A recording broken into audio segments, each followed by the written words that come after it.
This is a real truck. I am really driving it. It does get real bumpy out there. So again, it just remains an orangey brown, whereas males are more just brown. Out to our right, kind of hanging out behind the bushes there, you can see an okapi. Now the okapi does look like it's wearing some zebra party pants, but it's actually going to be related to the giraffe. Now the zebra is most definitely still wearing some party pants though.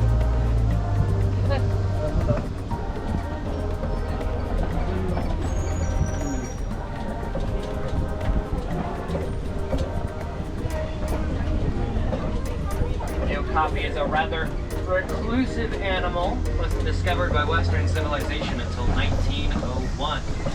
Which, fun fact, that's the year that Walt Disney was born. So these are actually the second tallest antelope that we have out here on the reserve. They're about 55 inches tall to shoulder. You know, these are female because they don't have horns. Only male greater kudos have horns.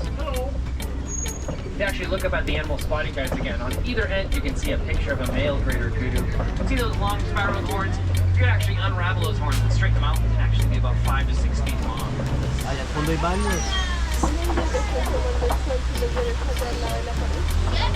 Now crocodiles are about 500 pounds, about 15 to 20 feet long.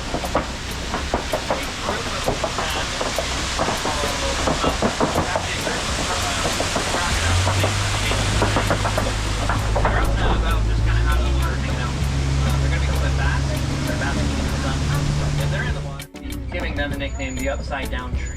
But the reason they remain leafless for so long is to conserve water. All of that water gets stored in that really big thick trunk that it had. So during the dry season, rhinos, elephants, and other animals can pierce that trunk and get the water out. This gives it the nickname the tree of life. Basically a great big water bottle for a lot of the animals out here on the savannah. Which a lot of the animals out here on the savannah are going to use speed. Actually do see a bunch of different animals all over the place. First of which are some zebras. Yes, so these are Hartman's mountain zebras.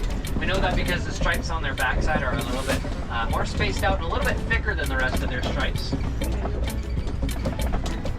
The group of zebras is called a dazzle.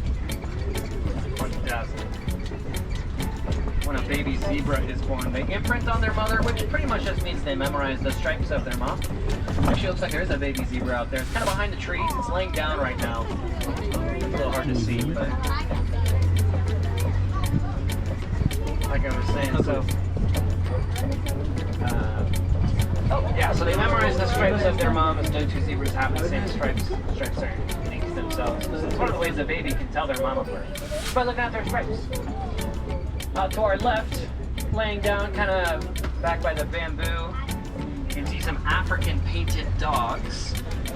African painted dogs are the most successful hunters in all of Africa. They're so successful because they hunt in packs and have really good teamwork and communication when they're out hunting. They kind of tag team and chasing down whatever it is they're going for. And although they are part of the canine family, they actually differ from our domesticated pets in a number of ways. Mainly is that they don't bark, they chirp. Those dogs out there to our left, they chirp.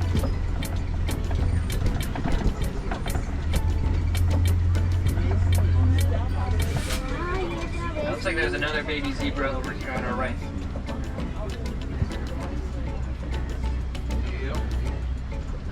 Also some animals on our left, kind of like a dark brown antelope kind of out in front of us and on our left.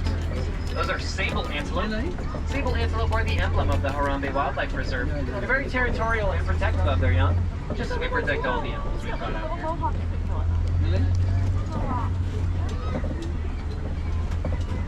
Going around, you can see some giraffes, kind of out to our right. Those are Maasai giraffes. We know that because their pattern is a little bit more jagged and messy compared to other types of giraffes. One of those giraffes is actually laying down, which is pretty uncommon to see giraffes lay down. It takes them a really long time to actually get on the ground and an even longer time to get all the way back up. So leaves them pretty vulnerable. So the only time they lay down is when they feel very safe.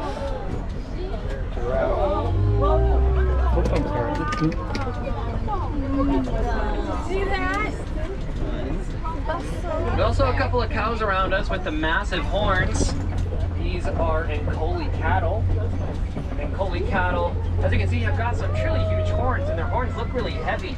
They're actually fairly light for their size. It's because they're mostly hollow on the inside. They've got a honeycomb-like structure, which allows blood to flow through those horns, and the blood in that animal cools off a lot quicker in their horns than in the rest of them. So it's a great way of helping cool themselves off. These cows are also called Watusi cattle sometimes, named after the Watusi tribe, which is the first people to domesticate these animals. So they're actually one of 2 domesticated species that we have out here on the reserve. On our right.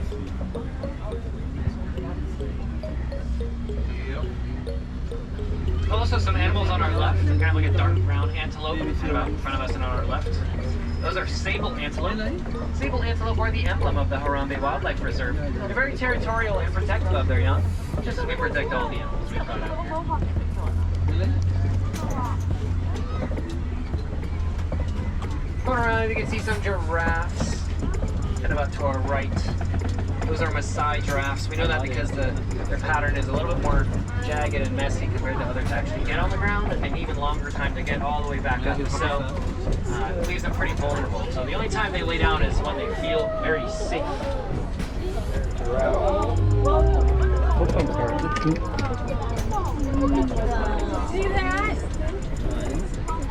There's also a couple of cows around us with the massive horns. These are Ankoli cattle. Ankoli cattle, as you can see, have got some truly huge horns, quicker in their horns than in the rest of them. So it's a great way of helping cool themselves off. These cows are also called Watusi cattle sometimes. We are coming around to the ostrich again, but it also looks like there's a water buck here on our left, and then also some more white rhinos on our right. So I'll go with the water buck here. So water buck, they secrete an oily substance from their skin, and it covers their coat, and it pretty much makes their coat waterproof. They're actually very well equipped to handle the rain or large bodies of water. That's a female ostrich out there. You know that because it has gray feathers. Males are black. There's the rhinos. We'll see them again in a little bit, so I'll talk about them later. The word bite. So bite in Afrikaans actually means wide, in reference to the really wide and square-shaped mouth I was talking about earlier. So really they should be called like a wide mouth rhino or something like that. But bite sounds like white, so they got called white rhinos. Reserve. So these guys are beneficial to local farmers for a couple of reasons. One is that they're natural lawnmowers. They well just about everything. Another is that they produce a really sweet and valuable milk. And because these guys are so small, they don't take up very much land, which makes it fairly easy for farmers to keep their livelihood and not encroach on local wildlife territory. But these guys are pretty playful animals. They like to climb over everything, including each other. They like to headbutt each other, chase each other, soil erosion. Organic results just use less energy to grow, so it makes them more efficient. Another really awesome product is really getting to reduce or replace single-use plastics. In general, using less resources is a great way to go. Alright, as we pass through those gates there, it means we have officially arrived back at the village, and in just a little bit we're going to be approaching some docks where I'm going to drop you guys off. Right now is a great time to double check your roads, make sure you have everything